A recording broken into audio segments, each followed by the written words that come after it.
And so, my dear ones, Sunday morning again. Sunday morning and our opportunity to be in our own company. I'm looking around at a full room filled with you. And to be with one another so that we can know something great, something more awesome and something more wonderful, beyond maybe anything we may have known before or have been knowingly aware of, awake to before.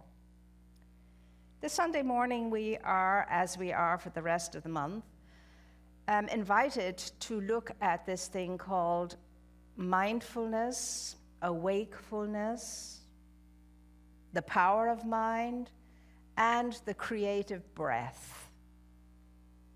Really, you could sum all of that up in one sentence.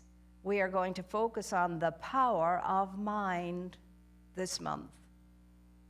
Nothing, I think, is new to you in that statement. I think many of us have heard this over and over and over again. Today, however, the invitation is different. Different in the sense that perhaps you and I are ready for something more expansive with regard to the power of mind, something more enlightening, something more that will awaken us more deeply and more fully so that we can fall deeper into that heart, which is the center core of our being, which is the beacon of light within us, which is the creative force and power itself that radiates all the time at the center core of my being, your being, and all being. If it is written that over every blade of grass there is an angel whispering, grow, I'm sure there's a heavenly host over each one of us, because it would take that, I think. Well, at least my mother used to think so. She'd say, you don't need one guardian angel, child, you need a whole heavenly host looking after you. And I believe that. I believe we do. But I believe we have that and then some. So the power of the mind today could hit you and hit me, slap between the third eye in a way it hasn't before. The power of the mind. Now, the mind I am talking about is universal, infinite, one mind. Not just my egoic mind, God help us, and keep us preserved from all the shenanigans and goings on in our egoic minds. They're genius at being tricksters. Anyway, the power of this thing called mind has to do with moving through the outer mind, and certainly the egoic mind, into consciousness. You see, you and I cannot enter into consciousness until we bypass the mind. We need to go through it. It's beyond mind. And consciousness uses mind on planet Earth to communicate and to lead the way for us to move beyond it into that super consciousness or that conscious consciousness, which is where we would, in our hearts, deep in our inner mind, which is the heart, like to be most of the time anyway. And most of the time we can achieve that on planet Earth. And remember, most of the time is 51%, and I will keep reminding us of that, 51%. So here's the thing, and we may hear it this time like we've never heard it before, that the creative process in all of life, and especially in your life and in my life now, because that's what we're focused on, has to do with everything, every single thing I assume, every single thing I attend to in mind, every single thing I feel, every single memory I've ever had, every single thing I ponder, I perceive, every single idea I have, imagining I entertain, every intention I have, every single meditation I have, all of those elements create my life's experience, produce my life's experience. Isn't that astounding? That I have total control over my mind and all its goings on. And out of what's going on in that mind, I am living whatever kind of life I am living. This is the secret of the ages that is as ancient as all get up and ever knew. That's the only secret, actually. The secret of understanding the power of mind. The power of my ability to create through all the machinations of my mind. And I threw in their feelings, remember. Because when your feeling couples itself with your idea, I'm telling you, that is strong and potent. And when it hits conviction level, you can bet your every penny that you will experience whatever you're convicted of. It's going to show up in your life as an experience of some kind or another, good, bad, or indifferent, depending upon the mental landscape of your mind. The thing is, will you hear that today differently? And will it have any impact on you and a deeper one on me? Because let me tell you, dear hearts, and what I'm knowing are gentle people, we will keep being put in front of a focus on the power of mind until we do get it, until we truly go beyond even believing it into actually knowing it because we have experienced it. We only believe for as long as we don't know. But once we know, we don't need to believe anymore. We know it. And there is no denying an experience. You can't deny an experience. It's an experience. You've been there. You've had it. It impacted you one way or another.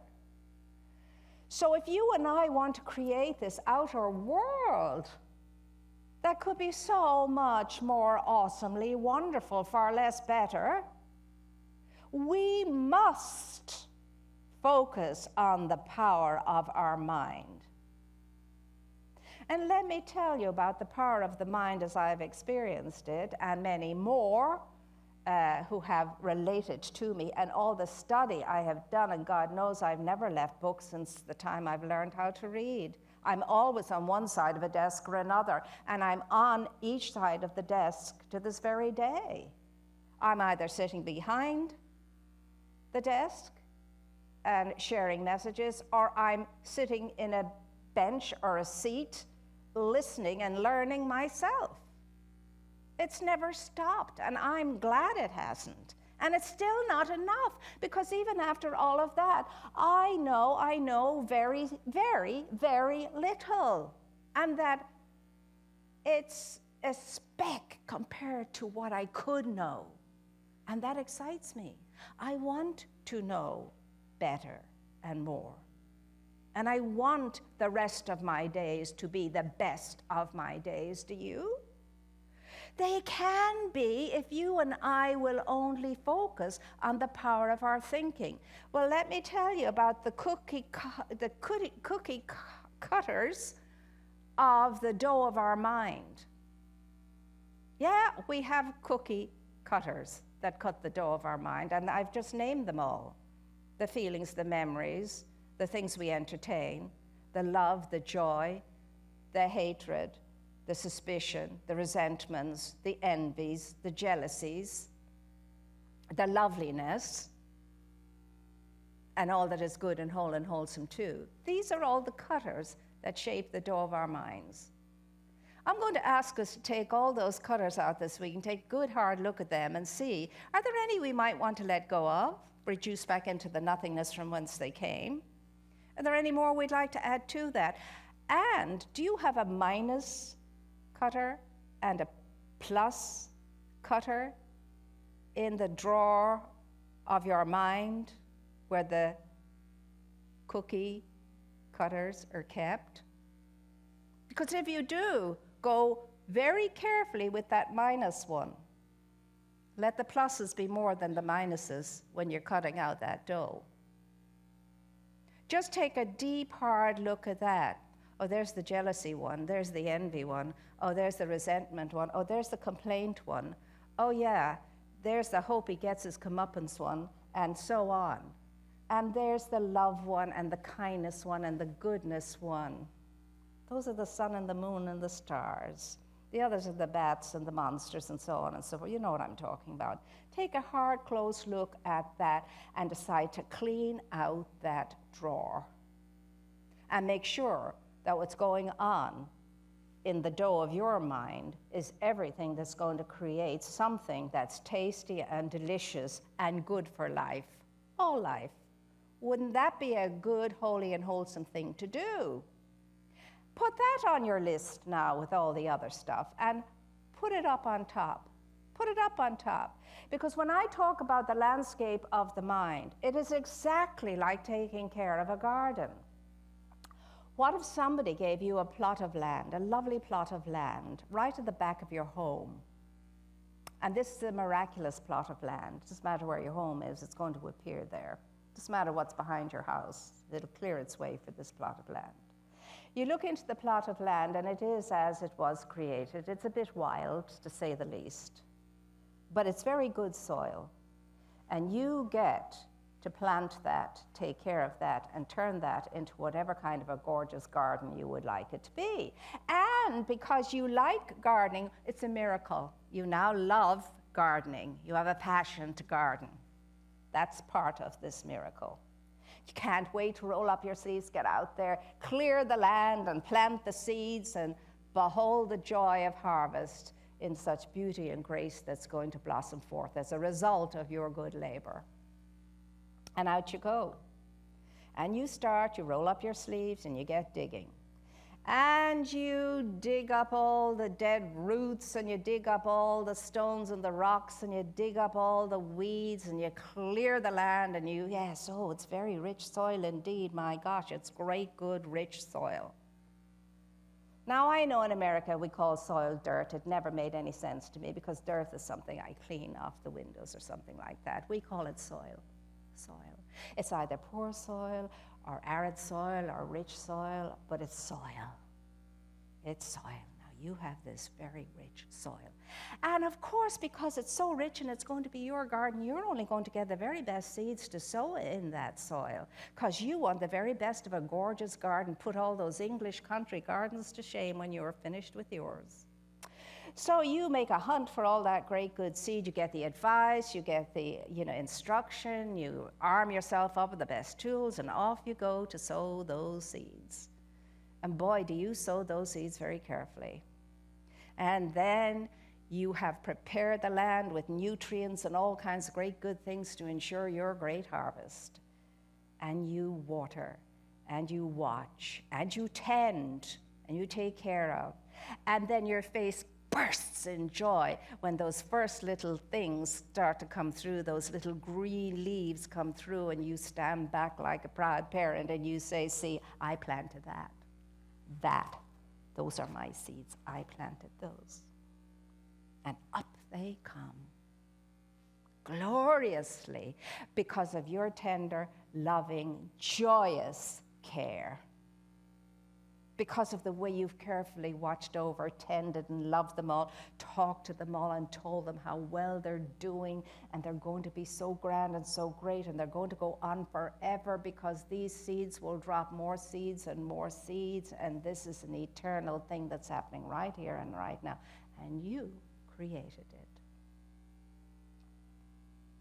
And you have this beautiful, glorious extension and expansion of yourself that makes you feel so vast and so filled up and so happy and so joyous.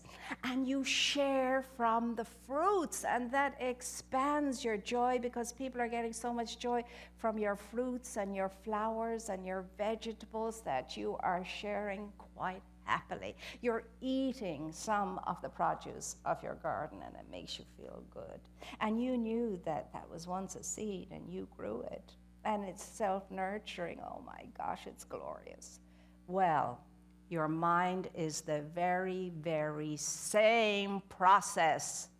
You take your seedling thought, and because you want to sow in the most fertile soil of all, your inner unlimited subconscious soil of the mind, of the inner mind. And you pick it out very carefully, and you drop it into that beautiful soil. How? You think about it when it's come into fruition. You think about the glorious joy it will bring you when it comes to fruition. You cannot wait for it coming to fruition because you know ecstatically you're going to feel amazingly wondrous, well, and accomplished and expanded, and something you can share. And you tend it by having good thoughts and good feelings around it. Good thoughts and good feelings around it. Good thoughts and good feelings around it. And you see yourself before it in its completed state, in its realization, in the manifestation of this idea having come to fruition. And you can feel that now. You can see it, you can smell it, you can taste it, you can touch it. You can see yourself because you've become part of it. You've jumped into the picture at the end and you're one with it. You're part of it already. And the more you contemplate it, and the more you contemplate it, the quicker it forms and it happens in your life. That is the power of your mind coming to fruition in a fantastically good way. You cannot afford one weed to interfere with that on its way into harvest. You must tend those weeds, you must pluck them up, you must get rid of those stones, you must get rid of those dead roots, you must get rid of those thistles and thorns and anything else that might grow to it or stint it or stop it or kill it. That's your job. And it's my job too. And if you could do that, and if I could do that, and if enough of us could do that, just a quantum number of us do that, do you think we'd be looking out into the kind of world that we are looking out into today? Absolutely not. Absolutely not. We would be looking at a world that works for everyone.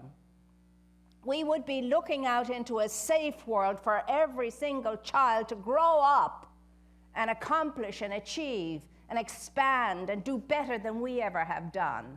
That's what we would be looking at if only we could tend to the garden of the richest soil there is, the mind. Do you want it? Can you do it? I know you can. The question I'm asking all of us this week is, will we? And I ask that sincerely because people have heard this message before, many of us, and done nothing with it.